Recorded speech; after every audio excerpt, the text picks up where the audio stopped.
स्वागत है आपका विज्ञान वृक्ष पे, जो बीएससी के स्टूडेंट्स और एस्पायरिंग स्कॉलर्स के लिए ज्ञान और सफलता का एक अनोखा साथी है। हेलो एवरीवन, विज्ञान वृक्ष में आप सभी का एक बार फिर से स्वागत है। हम लोगों ने ऑर्गेनोमेटेलिक केमिस्ट्री के काफ़ी सारे लेक्चर कंप्लीट किए हैं, जिसमें हम लोग पहुंच गए थे धीरे धीरे ऑर्गेनोलिथियम कंपाउंड्स में, जहां हमने देखा ऑर्गेनोलिथियम कंपाउंड्स की प्रिपरेशन। देन उसके बाद हमने देखी दी प्रॉपर्टीज़ ऑफ ऑर्गेनोलिथियम कंपाउंड्स, जिसमें कि हम लोगों ने डिस्कस की थी पूरी की पूरी 8 प्रॉपर्टीज़, जहाँ पे डिफरेंट टाइप के रिएजेंट्स का यूज किया गया था, रिएजेंट्स का यूज किया गया जिनमें हम लोगों ने ऑर्गेनोलिथियम को ट्रीट किया और हमने देखा क्या क्या रिएक्शंस होती हैं। जहां पर आपने कार्बन डाइऑक्साइड के साथ रिएक्शन होते देखा, जहां पर आपका कार्बोक्सिलिक एसिड्स बनता था। सिमिलरली हमने कई बार देखा ऑर्गेनोलिथियम कंपाउंड पॉलीमराइजेशन का भी काम करता है, जहां पे नेचुरल रबर का रिप्लेसमेंट जो होता है, दैट इज सिंथेटिक रबर, वो भी बनते देखा था। हम लोगों ने सी डबल बॉन्ड ओ मतलब कार्बोनिल पर कैसे एडिशन रिएक्शन देता है वो हम लोगों ने नोट किया था। कार्बन कार्बन डबल बॉन्ड और मल्टीपल बॉन्ड पे भी हमने एडिशन रिएक्शन देखी थी। साथ ही साथ में हम लोग cyanide group C triple bond N पर हमने रिएक्शन देखी थी, जिससे एक बहुत इंपॉर्टेंट स्पीसीज जनरेट हो रही थी, दैट इज कीटोन। तो हम कह सकते हैं कि कीटोन का एक प्रिपरेटिव स्टेप भी हम लोगों ने ऑर्गेनिक की रिएक्शन यहाँ पे डील कर ली थी।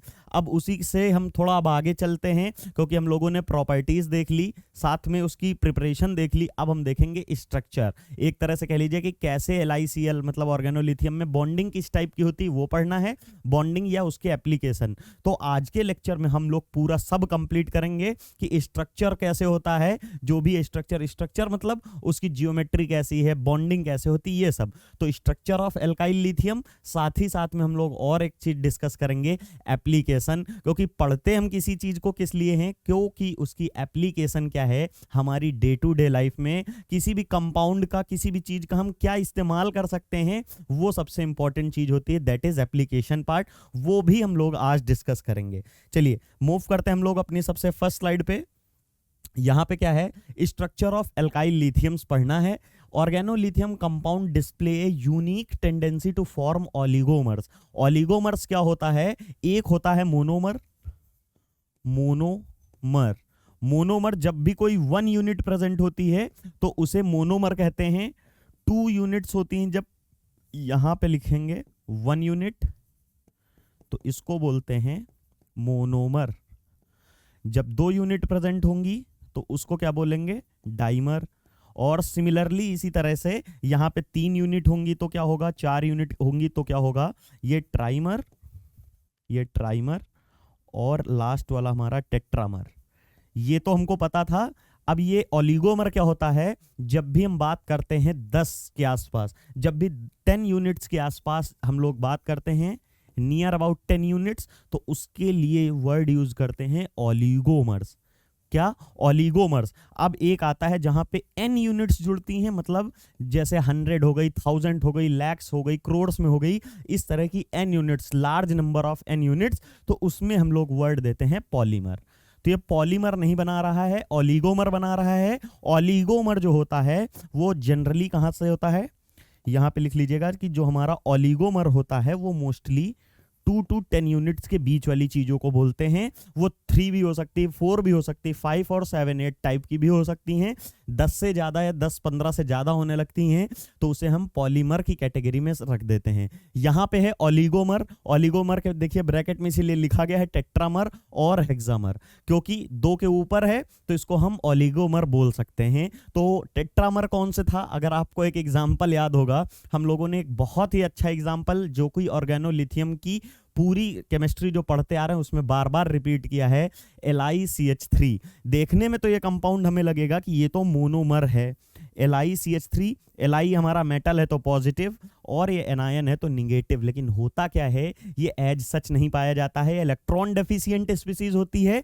ये क्या करती है, टेट्रामर बनाती है, अपनी ही तरह की 3 अदर यूनिट से जुड़कर एक स्पीसीज फॉर्म करती है, जिसमें 4 मोनोमर होते हैं, जिसको आप टेट्रामर बोलते हैं। ये हम लोगों ने काफी बार ये डिस्कस किया है। साथ ही साथ में सॉल्यूशन में भी एक, और साथ साथ में सॉलिड स्टेट में भी टेट्रामर, हेक्सामर या ओलिगोमर टाइप की स्पीसीज में पाए जाएंगे। इसका बेस्ट एग्जांपल कौन सा है, मिथाइल लिथियम। मिथाइल लिथियम किस फॉर्म में पाया जाता है, जो नीचे एग्जांपल लिखा था, ये हमारा कौन सा टेट्रामर फॉर्मेशन करता है।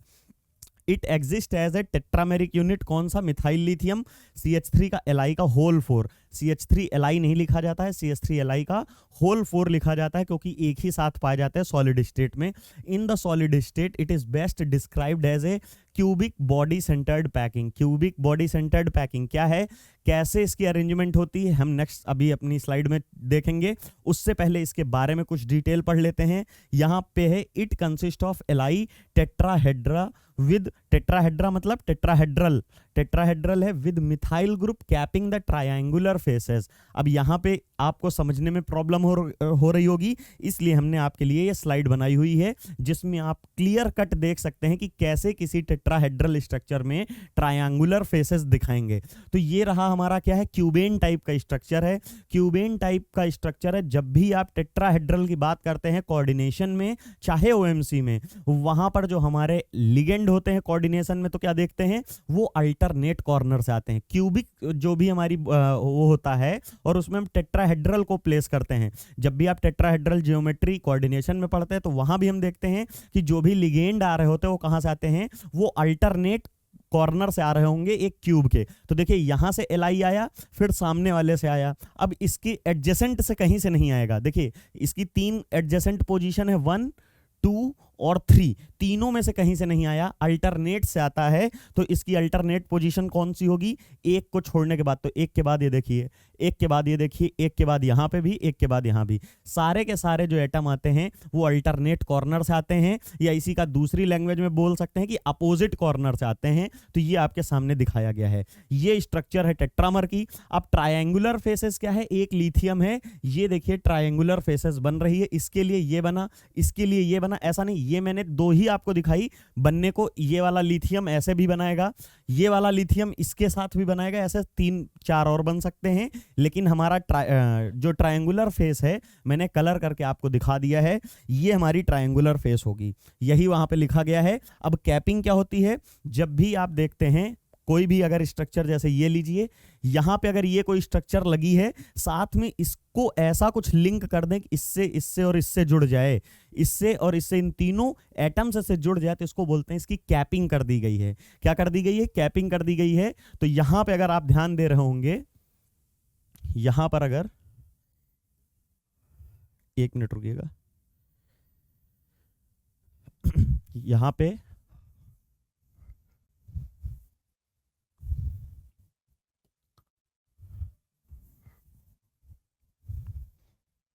ये हमारा स्ट्रक्चर है। तो यहाँ पे ट्रायंगुलर फेसेस होंगी, यहाँ पे ट्रायंगुलर फेसेस होंगी। इसको हमको अब ड्रॉ भी नहीं करना है, एक हो चुका है यहाँ पे, ये हमारा, इसको इरेज कर देते क्योंकि हमको सिर्फ और सिर्फ फेसेस दिखानी थी। यहाँ पे सिर्फ और सिर्फ फेसेस दिखानी थी, वो मैंने आपको दिखा दी है। कैसे फेस होगी, ट्रायंगुलर फेस होगी। ट्रायंगुलर फेस में आपका क्या होगा, अल्टरनेट कॉर्नर से जुड़ा होगा, एक लिथियम साथ में दूसरे लिथियमों से कैसे लिंक होगा वो दिखा दिया। कैपिंग कैसे होगी, यहाँ पे देखिए, इसमें एक में मैं दिखा देता हूँ, ये लिथियम था, यहाँ पे लिथियम है, ये हमारा लिथियम है, ये लिथियम है। अब ये ट्रायंगुलर फेस है, इसके लिए इमेजिन करिए, देखिए ये वाला ट्रायंगुलर फेस है, तो जो पीछे बैठा कार्बन है, पीछे वाला कार्बन इसके लिए क्या कैपिंग कर रहा है। अगर इमेजिन करिए ये वाली ट्रायंगुलर फेस होती, मान लीजिए, या अगर इसी को ही मैं दिखा देता हूं दूसरे कलर से, आप समझ जाएंगे। यहाँ पे ये लीजिए, ये अगर हमारी ट्रायंगुलर फेस है तो इसमें लगने वाला, देखिए ये वाली तो हमारी ट्रायंगुलर फेस हो गई, इसमें लगने वाला ये जो बाहर वाला कार्बन एटम है वो इसके ऊपर से जा रहा होगा। आप इमेजिन करिए, एक यहाँ ऊपर है, फिर हमारा बाहर साइड है, एक पीछे है, तो इसके लिए ये ऊपर से ही तो लग रहा है, ये एटम यहाँ पे होगा इसके लिए, और वो तीनों को लिंक कर रहा होगा, ये इसकी कैपिंग हो गई। सिंपल सा आपको दिखाया गया है। फिर है it consist of lithium tetrahedral, ये पढ़ा है। क्लोजो इंस्पेक्शन, क्लोज इंस्पेक्शन जब करेंगे इस स्ट्रक्चर का, बहुत ध्यान से देखते हैं तो क्या होता है, हमको पता चलता है जो MELI है, मतलब मिथाइल लिथियम है, ये मल्टी सेंटर बॉन्ड बनाता है। मल्टी सेंटर बॉन्ड क्या है, मैंने थोड़ी दिन पहले आपको कोवेलेंट बॉन्ड पढ़ाया था, जहां पे बताया था by centric by electronic bond, मतलब 2 सेंटर 2 इलेक्ट्रॉनिक बॉन्ड, जिसे हम लोग क्लासिकल कोवेलेंट बॉन्ड बोलते हैं। तो वो क्लासिकल बॉन्ड होता है, लेकिन ये मल्टी सेंट्रिक है। किसी भी एक सेंटर, जैसे ये लिथियम है, यहां पे अगर हम बात करते हैं कि ये हमारा लिथियम है, ये लिथियम है, ये लिथियम है, ये लिथियम है। जैसे बेस्ट एग्जांपल इसका देता हूं, फास्फोरस का, ये रहा फॉस्फोरस फॉस्फोरस फॉस्फोरस फॉस्फोरस। ये कैसा स्ट्रक्चर बनाता है? ये हमारा टेट्राहेड्रॉन। टेट्राहेड्रॉन मतलब टेट्राहेड्रल टाइप का स्ट्रक्चर होता है। तो ये कैसा है? मल्टी सेंट्रिक हो गया, इसमें कोई एक सेंटर नहीं है जिसको आप बोलोगे ये हमारा सेंटर है। तो इस टाइप की स्पीसीज जैसे मल्टी सेंट्रिक होती हैं। सिमिलरली जो हमारा ये वाला है LiCH3 का डायग्राम, इसमें भी कोई एक सेंटर नहीं है, पूरे के पूरे सारे के सारे मल्टी सेंट्रिक हैं, एक से ज्यादा सेंटर हैं। किसी भी एक सेंटर पे जाओगे तो वो सेंटर है, और उससे उसी तरह की 3-4 जगह चीजें पड़ी हैं तो वो हमारी मल्टी सेंट्रिक हो जाएंगी। सिंपल सा है। यहाँ पे ये देखने को मिला, साथ ही साथ में ये देखने को मिलेगा कि जो एक लिथियम है वो 3 अदर एटम लिथियम से भी बॉन्डेड होगा। कैसे होगा वो मैंने पीछे डायग्राम में दिखाया। साथ ही साथ में एक कार्बन जो होगा as well as 3 carbon atom, एक लिथियम जो है 3 कार्बन से और 3 लिथियम से जुड़ेगा। अगर देखेंगे एक लिथियम है ये, तो देखिए 1 पहले कार्बन से जुड़ा है, ये दूसरे कार्बन से जुड़ा है, और यहां पे जो पीछे वाला था ये तीसरा कार्बन है। मतलब एक लिथियम 3 कार्बन और 3 लिथियम से जुड़ेगा। सिंपल सा आपको ये समझाया गया है। इस लाइन का मतलब ये था 1 carbon atom bonded to 3 lithium atom. एक कार्बन एटम क्या करता है? 3 लिथियम से जुड़ता है। अगर इसके लिए बात करते हैं, देखिए ये हमारा कार्बन है, एक कार्बन है, ये एक से जुड़ रहा है 1, इससे जुड़ रहा है 2, और इस वाले से भी जुड़ रहा है तो 3। एक कार्बन 3 लिथियम से जुड़ रहा है, एक लिथियम 3 कार्बन से जुड़ रहा है। सिंपल, दोनों एक दूसरे के रिवर्स हैं। ठीक है, दोनों के एक दूसरे के कॉम्प्लीमेंट्री हैं। फिर क्या है? Methyl lithium is a tetramer. बिल्कुल सही, हम लोगों ने पहले भी देखा, आज सामने भी स्ट्रक्चर है विद ए क्यूबेन स्ट्रक्चर। इसी को क्यूबेन स्ट्रक्चर बोलते हैं, जो कि परफेक्ट क्यूब लाइक स्ट्रक्चर होती है। This has an electron deficient compound. आपको मैंने बताया था lithium, aluminium, boron, beryllium, magnesium, ये 5 मेटल ऐसे थे जो कि इलेक्ट्रॉन डेफिशिएंट ऑर्गेनोमेटेलिक कंपाउंड की फॉर्मेशन कर रहे थे। शायद ये आपको याद होगा, हम लोगों ने पढ़ा था कितने तरह के बन रहे थे? 4। एक आयनिक, फिर कोवेलेंट, फिर तीसरा इलेक्ट्रॉन डेफिशिएंट, और चौथा ट्रांजिशन मेटल ऑर्गेनिक कंपाउंड। ये किस बिहाफ पे था? Classification on the basis of metal. पूरा लेक्चर हमने कंक्लूड किया था, दो लेक्चर भी लिए थे। साथ ही साथ में ये था, ये 3rd टाइप थी। तो लिथियम, एल्यूमिनियम, बोरॉन, बेरिलियम और मैग्नीशियम, ये 5 एलिमेंट ऐसे होते हैं जो कि इलेक्ट्रॉन डेफिशिएंट टाइप की बॉन्डिंग दिखाते हैं। वही यहाँ पे बताया गया है। It form solvate with THF। Last lecture में मैंने आपको बताया था THF क्या होता है? टेट्रा हाइड्रोफ्यूरॉन। तो ये यहाँ पे 2-2 हाइड्रोजन सारी स्ट्रक्चर में जुड़ जाते हैं। फ्यूरान का जब हम लोग हाइड्रोजनेशन H2 के साथ रिएक्शन करते हैं तो ये स्ट्रक्चर मिलता है, इसी को बोलते हैं आप tetrahydrofuran. Addition of a chelating ligand. Chelating ligand क्या है? जो अपने लोन पेयर से चीलेट करे किसी वैकेंट स्पीसीज है, कोई भी वैकेंट स्पीसीज में हमारा अगर लोन पेयर की डोनेशन होगी तो उनमें बॉन्डिंग हो जाएगी। अगर यहाँ पे मान लीजिए वैकेंसी है और ये इलेक्ट्रॉन पेयर है, इसमें डोनेट कर दे तो ये क्या करेगा? चीलेशन करेगा। या एक और क्या हो सकता है, यहाँ पे कोई हमारा पहले से वैकेंसी है और इलेक्ट्रॉन पेयर हमारी इस स्पीसीज के पास है तो ये भी इसमें बॉन्ड बना लेगा, या ये इसके पास आएगा कि थोड़ा सा इलेक्ट्रॉन दे दीजिए, तो ये भी एक तरह का चीलेशन हुआ। तो वही है कि addition of चीलेटिंग ligand. Chelating ligand कौन सा? जो कि हम ऑलरेडी पढ़ चुके हैं, टिमेडा, टेट्रा मिथाइल इथाइलिन डाइअमीन। पूरा स्ट्रक्चर मैंने आपको समझाया था लास्ट लेक्चर में। लीड टू द फॉर्मेशन, जब इसकी रिएक्शन कराते हैं, इसको मिक्स करते हैं तो क्या मिलता है? Formation of A monomer form होता है एंड इंक्रीजेज इट्स रिएक्टिविटी।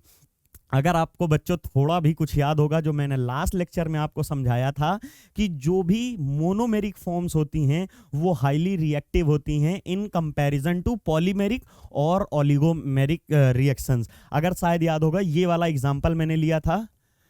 यहां पर हम लोगों ने, ये तो गया, चलिए इसको जाने दीजिए, इसका काम भी नहीं था। ठीक है, यहां पर हमारा क्या है? CpH2 अगर एग्जांपल जो ले रहे थे वो था C, बेंजीन थी इस पे, और यहां CH2 माइनस और Li। ये कैसे एक्ट कर रहा था? ये CH2 कुछ नहीं है, बेंजीन CH2 Li है। ये कैसे था? ये मैंने आपको बताया था 10 to the power 4 times reactive than LiCl, sorry LiCH3। LiCH3 से ये 10 to the power 4 times, मतलब 10,000 गुना ज्यादा इसकी फास्ट रिएक्शन होती। क्यों? क्योंकि ये कैसा था? ये तो सर टेट्रामर था, ये तो टेट्रामर था, लेकिन जहां पे ये होता है ये कैसा होता है, ये मोनोमर होता है। और मोनोमर वाला क्या होता है, हाईली रिएक्टिव होता है इन कंपैरिजन टू टेट्रामर या एनी पॉलीमेरिक फॉर्म। तो ये हमारा देखने को मिला था। साथ ही साथ क्या था, जबकि ये ज्यादा हमारा स्ट्रॉन्ग बेस था, जो CH3- है वो स्ट्रॉन्ग बेस है in comparison to CH2 BN, मतलब BN ग्रुप होता है ये, BN के ऊपर निगेटिव चार्ज, ये अच्छा एसिड नहीं बेस नहीं है, ये CH3 हमारा बहुत अच्छा बेस होता है, लेकिन उसके बावजूद ये स्लो रिएक्शन कर रहा था। क्यों? क्योंकि ये हमारा कॉम्प्लेक्स फॉर्म में प्रेजेंट है, या टेट्रामर में या पॉलीमेरिक फॉर्म में प्रेजेंट होते हैं। तो वही चीज बताइए कि जैसे ही मोनोमर की फॉर्म में आएगा, इसको भी अगर मोनोमेरिक फॉर्म में कर दें तो इसकी भी रिएक्शन बढ़ जाएगी। वही किया गया है कि जब चिलेटिंग लिगेंड के साथ ट्रीट करेंगे तो इसकी भी रिएक्टिविटी बढ़ जाएगी, सीधी सी बात है।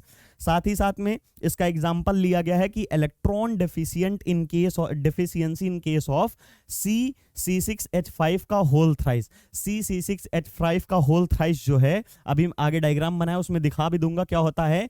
इसको बोलते हैं प्रोटॉन पुलर या प्रोटॉन एब्स्ट्रैक्टर, क्योंकि इसके ऊपर होता है निगेटिव चार्ज और ये इतना ज्यादा एक्टिव होता है कि हाइड्रोकार्बन्स वगैरह से भी ये H+ निकाल लेता है और वहां H नेगेटिव छोड़ देता है।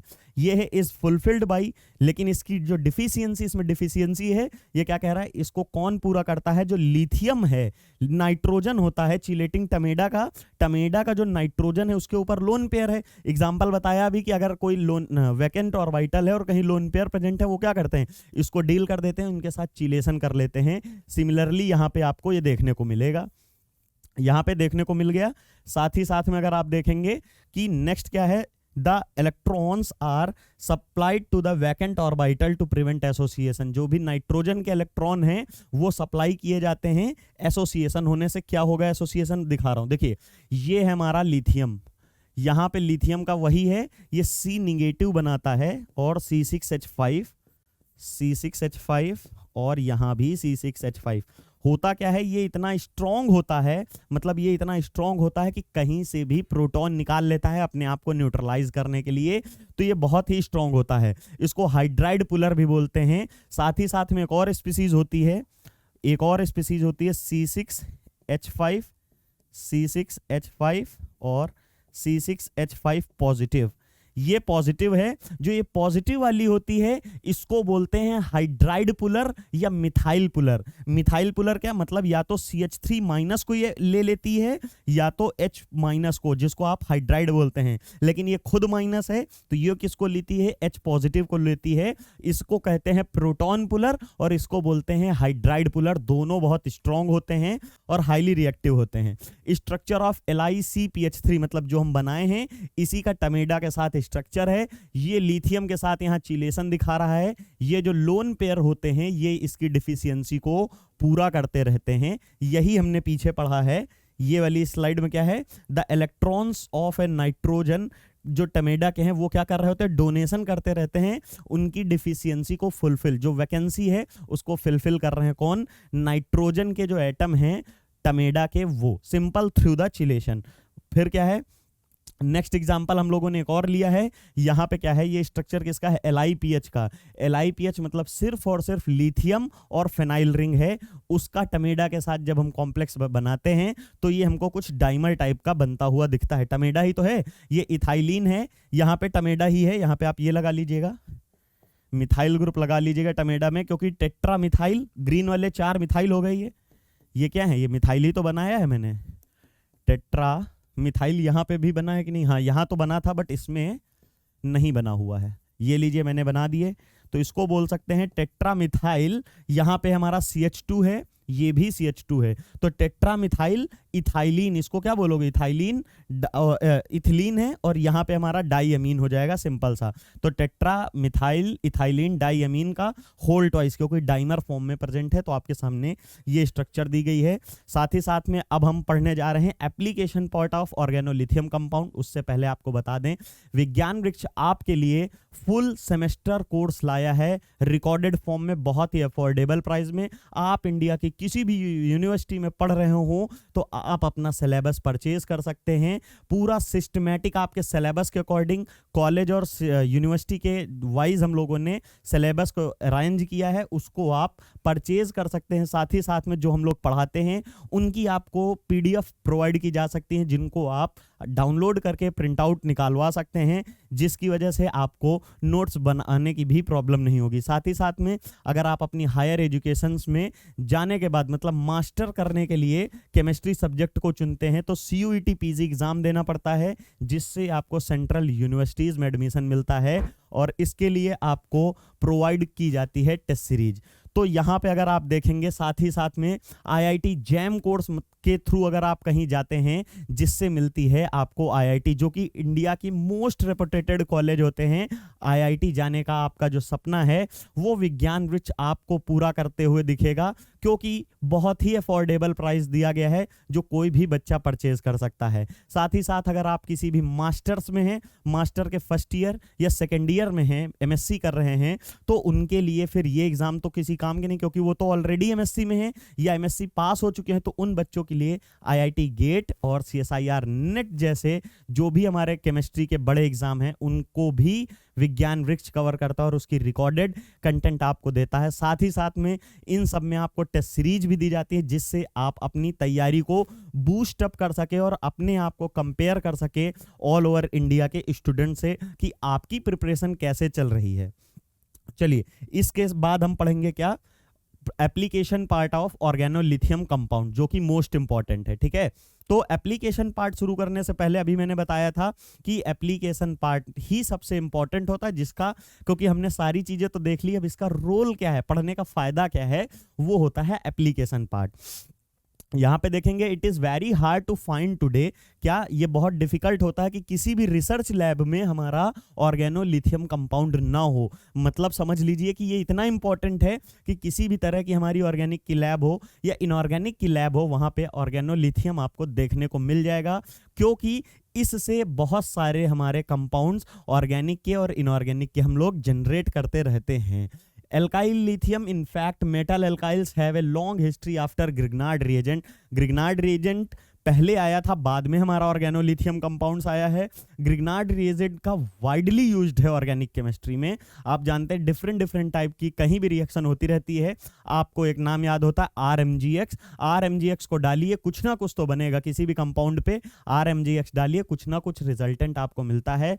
उसके बाद जो सेकंड नंबर का रिएजेंट यूज करते हैं वो क्या है, ऑर्गेनोलिथियम कंपाउंड्स। तो ग्रिग्नार्ड रिएजेंट RMGX और जो हमारा एल्काइल लिथियम है वो RLI होता है, जो कि बहुत ज़्यादा यूजफुल है आज के डे में। और क्यों ग्रिग्नार्ड रिएजेंट से भी ज़्यादा इसकी इंपॉर्टेंस आ रही है, क्योंकि ये 100 टाइम मोर रिएक्टिव होता है in comparison to Grignard reagent. और वो भी रीजन क्या है, क्यों इतना स्ट्रॉन्ग है, क्योंकि जो इसमें मेटल प्रेजेंट होती है वो मोर रिएक्टिव होती है। मैग्नीशियम, मैंने स्टार्टिंग में ही आपको बताया था कि मैग्नीशियम काफी कम इलेक्ट्रोपॉजिटिव होती है, क्योंकि वो ग्रुप 2 का मेंबर है। ग्रुप 2 का मतलब एल्केलाइन अर्थ मेटल का, लेकिन लिथियम फर्स्ट ग्रुप का मेंबर है, एल्कली मेटल है और हाईली इलेक्ट्रोपॉजिटिव है, मतलब बहुत ही जल्दी तुरंत ही इलेक्ट्रॉन लूज करके तुरंत नोबल गैस कॉन्फ़िगरेशन अटेन कर लेता है। These constitute an important reagent not only in organic chemistry today but also in organometallic synthesis. Organometallic synthesis में भी यूज इसका बहुत ज़्यादा करते हैं। अगर आपको शायद याद होगा तो मैंने एक रिएक्शन आपको पढ़ाई थी जहाँ पे कार्बीन की रिएक्शन थी, ऐसा कुछ बनाया था CO5Mn और फिर यहाँ पे हमारा R ग्रुप, यहाँ पे सॉरी ये C डबल बॉन्ड O था, इसमें हमने RLI का ही अटैक कराया था, RLI का ही अटैक कराया था और यहाँ से बनने वाला निगेटिव चार्ज यहाँ और इसको ओपन किया था।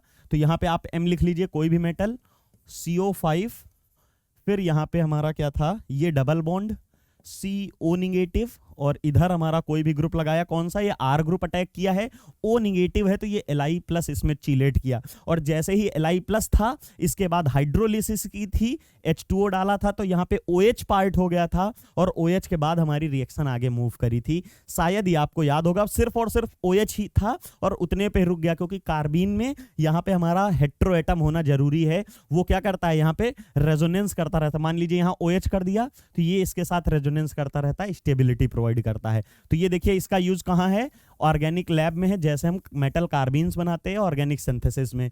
साथ ही साथ सम ऑफ द इंपॉर्टेंट एप्लीकेशन जो इसके हैं वो डिस्कस करने जा रहे हैं। सबसे पहले वैल्यूएबल सिंथेटिक रिएजेंट, इसका यूज कहाँ कहाँ पे है, alkyl and aryl lithium used increasingly used in the industry और लैब्स में बहुत ज्यादा यूज किया जाता है इन place of Grignard reagent. Grignard reagent की प्लेस पर इसको यूज करते हैं। शायद आपको याद होगा जब ऑर्गेनोलिथियम मैंने शुरू किया था वहां आपको बताया था कि जो भी ग्रिग्नार्ड रिएजेंट का वर्क होता है सिमिलर इसका होता है, क्योंकि ग्रिग्नार्ड रिएजेंट प्रोड्यूस करता है आर निगेटिव न्यूक्लियोफाइल और यहाँ पे हमारा ऑर्गेनोलिथियम भी आर निगेटिव न्यूक्लियोफाइल ही जनरेट करता है। तो दोनों का काम न्यूक्लियोफाइल जनरेशन है, लेकिन ऑर्गेनोलिथियम को ज्यादा कंसीडर करते हैं, बस सेफ्टी ज्यादा रखनी पड़ती है क्योंकि मोर रिएक्टिव होता है, लेकिन ऑर्गेनोलिथियम को ज्यादा प्रेफर किया जाता है क्योंकि उसकी रिएक्टिविटी ज्यादा होती है सिंपली। फिर क्या है हमारा, it because of higher speed, ये क्या है, ये देखिए लिखा हुआ है, इसकी जो हायर स्पीड है उसकी वजह से इसको हम लोग यहां पे जो भी इसकी हायर एक्टिविटी है उसकी वजह से इसको ट्रीट करते हैं in place of higher activity. किसके वजह से, इसमें ग्रिग्नार्ड रिएजेंट की प्लेस पे यूज करते हैं। रिएक्शन मिक्सचर इसको यूज करना ईजियर हैंडलिंग है। ईजियर हैंडलिंग कहने का मतलब ये है, ऐसा नहीं है कि उसको इन्वायरमेंट जो मैंने बताया था आपको ऑर्गेनोलिथियम की, चाहे रिएक्शन कराएं, चाहे प्रिपरेशन कराएं, चाहे स्टोरेज करें, उसको आपको इनर इन्वायरमेंट ही देना पड़ेगा। बस यहाँ इजीली हैंडलिंग या ईजियर हैंडलिंग का कहने का मतलब है कि रिएक्शन मिक्सचर में जब सॉल्यूशन में पड़ा होता है, क्योंकि ईथर में होता, आपको बताया था रिएक्शन होती है कुछ ऐसे ट्यूब में, यहाँ पे हमारा ईथर वीथर होगा, सॉल्यूशन होगा, हेक्सेन होगा, पेंटेन होगा, उससे इसको एक्सट्रैक्ट करना निकालना आसान होता है, इसलिए लिखा गया है। ग्रिग्नार्ड रिएजेंट को जो रिकवरी होती है उसकी वो डिफिकल्ट होती है इन कंपैरिजन टू ऑर्गेनोलिथियम, बस ये बताया गया है। और लोअर यील्ड साइड प्रोडक्ट, जो साइड प्रोडक्ट भी इसमें बनते हैं वो भी बहुत कम बनते हैं। और एज ए साइंटिस्ट और एज ए स्टूडेंट आप अगर किसी लैब में काम करते हैं तो वहां पे आप यही सोचते हैं कि जो साइड प्रोडक्ट हैं वो जितने कम से कम बने उतना ही अच्छा, क्योंकि आपको प्यूरिफिकेशन नहीं करना पड़ेगा और वहां पर ज्यादा क्लासिफिकेशन नहीं करना पड़ेगा, या जो भी आपका कंटेंट है उसकी यील्ड अच्छी आएगी तो आपका काम अच्छा होगा। To give you an idea of speed of the reaction, आपको एक थोड़ा सा आइडिया देने के लिए कि कितना ज्यादा रेट की रिएक्शन का डिफरेंस है, PHLI जो होता है, जो पीछे पढ़ा है अभी, यहाँ पे देखिए PHLI ही तो था जो डाइमर की फॉर्म में प्रेजेंट था, ये रहा LiPH, इसी का ही टमेडा के साथ डाइमर है, वही बता रहा है कि इसकी रिएक्शन जब हम कराते हैं, इसकी अगर रिएक्शन कराते हैं, it has found 100 time faster होता है PHMgBr। PHMgBr से इंपॉर्टेंट क्या है, यहां से भी PH ही निकलेगा जो कि ऑर्गेनोलिथियम कंपाउंड है, और ये क्या है, ग्रिग्नार्ड रिएजेंट, यहां से भी PH निगेटिव ही निकलेगा, दोनों से PH निगेटिव निकलेगा। डिफरेंस क्या है, स्पीड का, ये 100 टाइम फास्टर रिएक्शन देगा, कौन सा, ऑर्गेनोलिथियम वाला। इसीलिए आजकल के हम लोग क्या यूज कर रहे हैं, ग्रिग्नार्ड रिएजेंट की प्लेस पर ऑर्गेनोलिथियम कंपाउंड्स का यूज कर रहे हैं। ये तो फर्स्ट एप्लीकेशन था। सेकंड एप्लीकेशन है पॉलीमराइजेशन।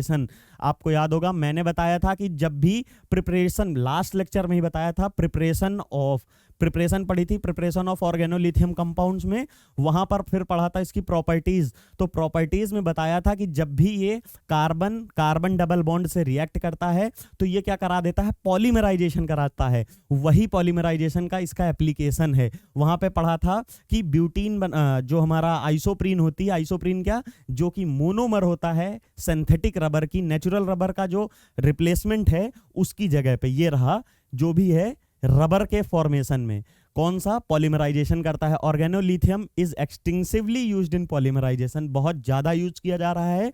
पहला एग्जांपल है ब्यूटाइल लिथियम का यूज करते हैं पॉलीमराइजेशन करने में ब्यूटाडाइन की। ब्यूटाडाइन का जब हम पॉलीमराइजेशन करते हैं तो आपको कुछ इस टाइप की स्पीसीज देखने को मिलेगी।